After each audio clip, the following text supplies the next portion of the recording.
loving God creating his people to the sons and daughters of the Most High. He gave his only begotten Son to die for the sins of you and I.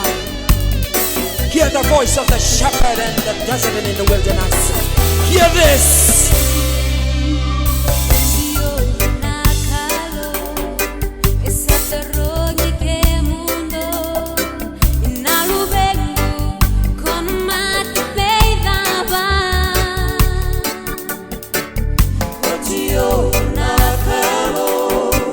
Essa tarde que